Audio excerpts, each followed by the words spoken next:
Bien. Un autre petit test. On a de la chance, il y en a deux ce mois-ci. Cette fois-ci, ce sont sur les matoirs Oka.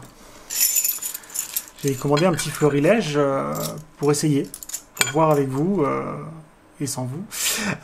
Voilà, si je pouvais acquérir certains matoirs, quelle était leur qualité, s'ils fonctionnaient bien. Pour les débutants qui ont mes cours par exemple, ou tout simplement ceux qui décident d'avoir des matoirs différents pour d'autres choses. Et donc j'ai commandé un petit florilège, donc là on a un centre de fleurs, on a de quoi faire des petites feuilles mignonnes, on a un background, celui-là je l'ai trouvé nulle part ailleurs, tant je me suis dit il me le fallait. J'ai pris des bevelers du coup, des bevelers des trois tailles, des peer shaders. Là j'ai pris un basket, premier essai de basket pour ma part, et du coup un camouflage. Voilà, donc on va essayer tout ça ensemble, et surtout je vais vous les comparer au Tandy pour savoir s'il vaut le coup d'acheter du Tandy, préféré Oka, ou tout simplement les deux se valent et on verra ce que ça donne. Alors bien entendu je les ai essayés avant, je connais déjà la réponse, mais je vais essayer d'être le plus mesuré possible. Ceux-là sont moins chers, et du coup, est-ce qu'ils valent pas par rapport au Tandy? On va voir ça de suite. Encore une fois, voilà, si vous avez vu la vidéo des Swivel, ça va avec. On est sur les mêmes bouts de cuir, donc on va les remouiller légèrement. Et on va tester ça ensemble. Donc, on va d'abord prendre... Viens par là toi. Un Swivel, on va faire des lignes droites. Très droites. Et on va faire des courbes. Très courbes. Donc sur un cuir chapat pour commencer. Donc on va y aller au beveler. Donc là, vu que c'est des grandes courbes et des grandes lignes, je vais essayer le large, qui est donc le B197, je ne me rappelle jamais, mais vous est marqué dessus. Et on va essayer ça ensemble. Donc,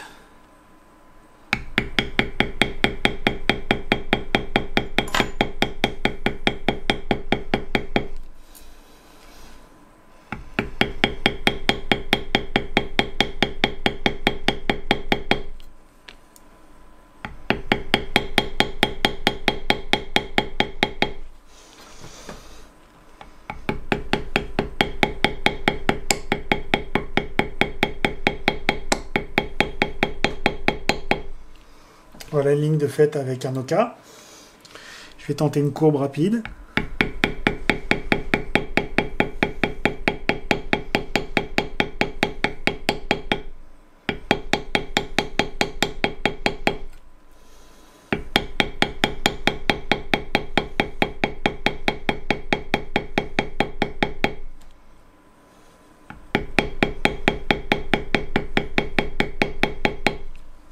Voilà.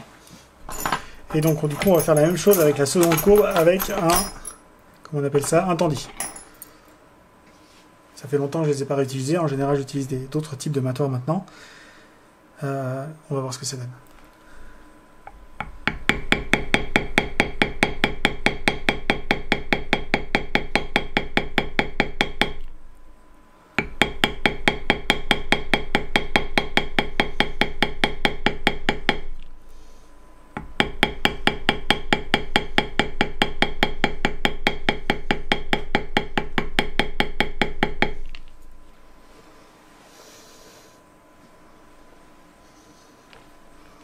Dans la courbe.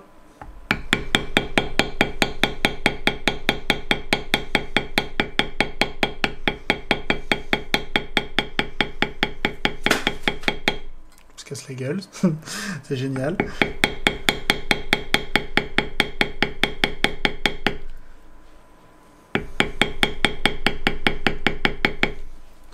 Bien.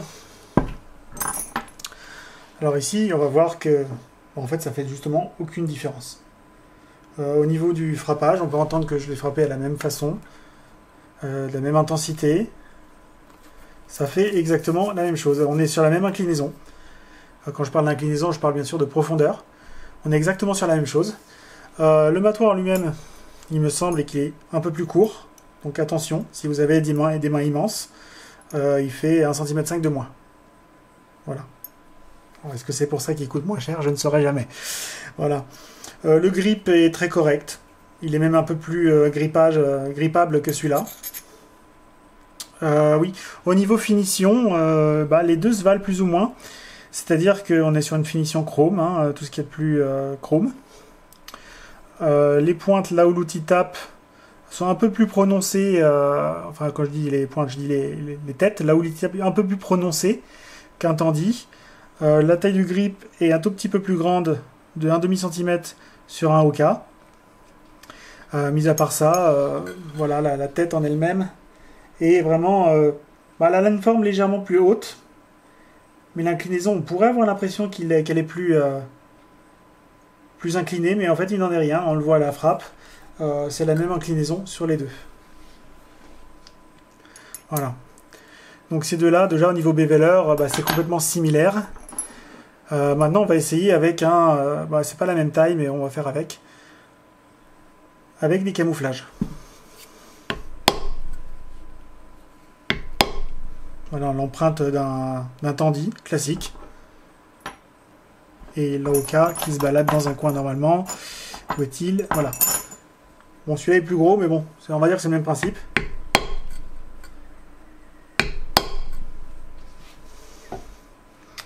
C'est pas totalement le même modèle, du coup, on peut pas trop juger. Celui-là est un peu moins prononcé. Mais ça fait le taf, sans problème. Maintenant, alors pareil, je vais prendre des choses qui sont pas spécialement comparables, mais c'est pour vous donner une idée. On va tester le Oka en background.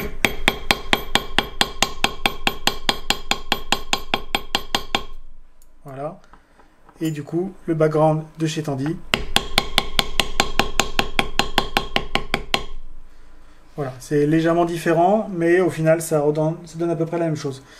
Voilà, j'essaye les deux outils en même temps parce qu'ils sont à des prix, les Oka sont beaucoup moins chers que les Tandy, et s'ils font la même chose, pourquoi pas, voilà, économiser un peu de son porte-monnaie.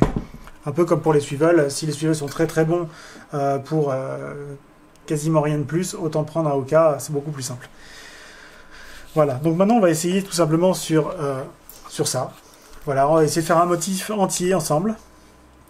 Alors je n'ai pas mis de... je vais le faire maintenant d'ailleurs. Je vais mettre du scotch à l'arrière, sinon ça va devenir n'importe quoi.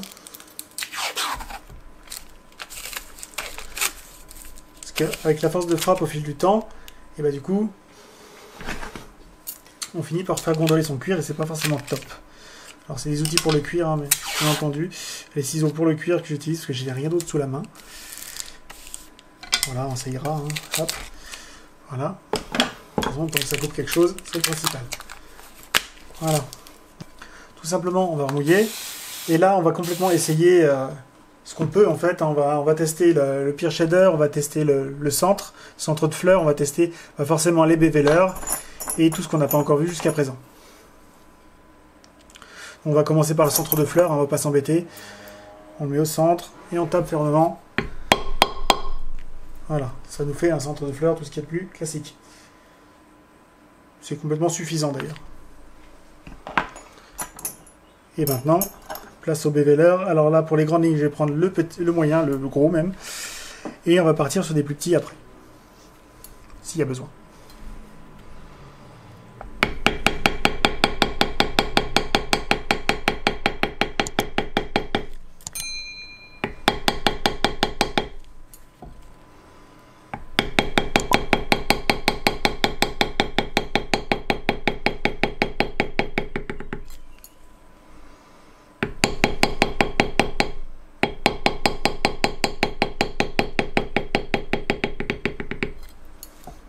Si vous faites attention au bruit, vous pouvez même peut-être apprendre des trucs.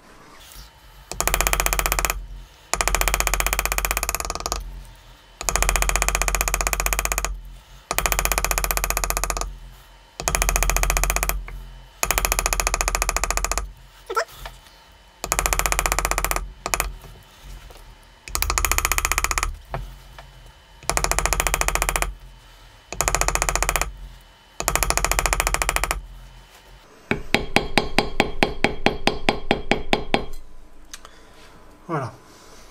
Donc déjà, vous pouvez voir que avec les outils, oui, c'est bien les Oka, je ne me suis pas loupé, on est sur un travail qui peut être extrêmement propre rapidement en fait.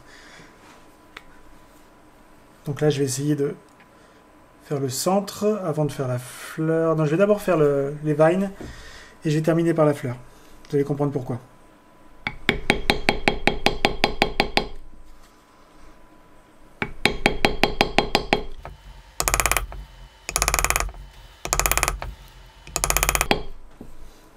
Voilà.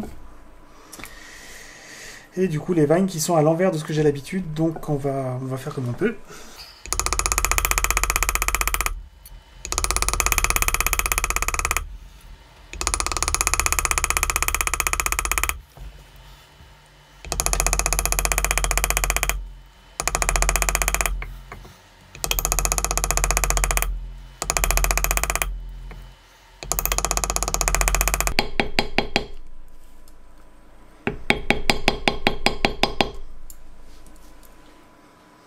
Ok, et là on attaque à la fleur, donc je vais prendre quelque chose, un matoir un peu plus petit, hein. Donc un Beveler, je vais prendre du Made in Japan, c'est pas ça, B203, c'est le classique, c'est les mêmes, comment dire, même taille, et même nomenclature, je sais pas comment on peut appeler ça, que les Tandy, donc vous serez pas perdu quoi.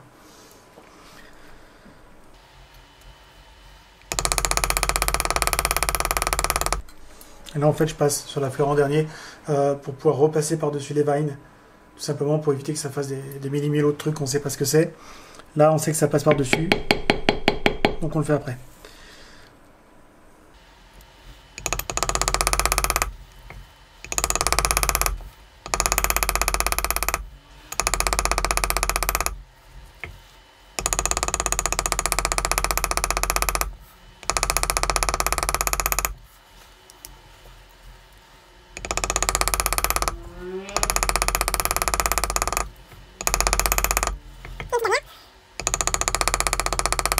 Je suis désolé, je vois pas trop ce que je fais. Je suis en hauteur, d'habitude je suis vachement plus proche.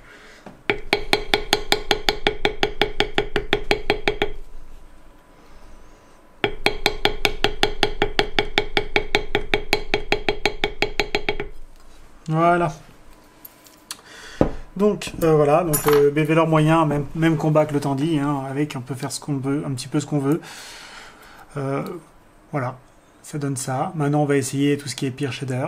Donc j'ai pris des Pear Shader alignés dans un sens et dans l'autre. Je ne sais pas si on voit bien. Voilà, de toute façon on va voir sur le cuir comment ça marque sans aucun problème. Donc moi je vais prendre mes préférés qui se trouvent à être les lignes dans ce sens-là. Donc on va dire les lignes horizontales plutôt que verticales. Je vous montrerai à côté ce que donnent les verticales ensuite. J'ai remouillé légèrement mon cuir parce que bon, au bout d'un moment il sèche, hein, surtout qu'on arrive dans des chaleurs pas encore estivales, mais bon, ça va pas tarder. Donc je l'ai mouillé légèrement, hein, vous attendez qu'il reprenne pas la couleur, mais qu'il soit un peu plus humide, un peu moins humide, un peu plus frais. Mais pour les besoins du tournage, on va faire ça tranquillement. Maintenant, ça ne changera pas grand chose quand on a la maîtrise de l'outil, qu'elle soit mouillée ou pas mouillée. C'est pas grave. Alors bien entendu, si vous êtes débutant, oubliez, laissez votre cuir redevenir frais et pas humide. Donc,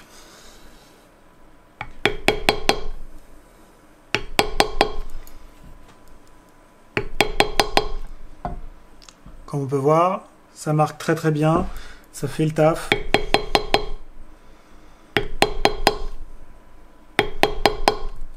Ça fait même carrément le taf. Bien entendu, je le mets pas droit, je le penche légèrement pour donner un aspect smooth et diffus.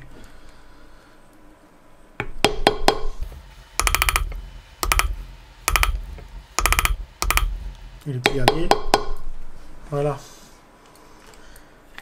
Il existe également, j'ai vu donc sur le site sur lequel je les ai pris, des co-cuirs, qu'il existait des lifters. Des lifters, c'est ce que j'utilise habituellement chez BK, mais visiblement chez Oka, ils en font aussi. Et le principe, c'est que vu la forme qu'ils ont, si c'est du même alliage et de la même qualité que ceux-là, ils sont complètement valides. Voilà. Ils ont une forme correcte, contrairement à ceux de Tandy. Hein. J'ai déjà vu un lifter, je l'avais acheté il y a quelques années. C'est un tout petit lifter, on se demande à quoi il sert tellement il sert à rien, quoi. C'est un lifter pour, je sais pas en fait. Non, chez Tandy, les lifters, c'est pas trop leur domaine, quoi. Donc voilà, si jamais vous voyez un lifter chez Oka, en tout cas, il a l'air très très correct aussi. Voilà. Maintenant, je vais vous montrer vite fait le basket. Donc là, j'ai pas de... Voilà, le seul que j'ai chez Oka que j'avais pris parce qu'il avait une forme intéressante, c'était ce background ici. Et bien entendu, je ne peux pas le passer à l'intérieur de la fleur parce qu'il est beaucoup trop gros. Donc à voir, suivant les arrivages, si c'est prévu qu'il y en ait des plus petits, dans ce style-là ou dans un autre. Donc à voir, il faut garder l'œil dessus. Donc le basket, voilà, moi je n'ai pas encore la passion, mais on ne sait jamais, ça peut peut-être venir. Complètement valide. Hein. Peut-être faudrait que je frappe un peu plus fort, mais voilà.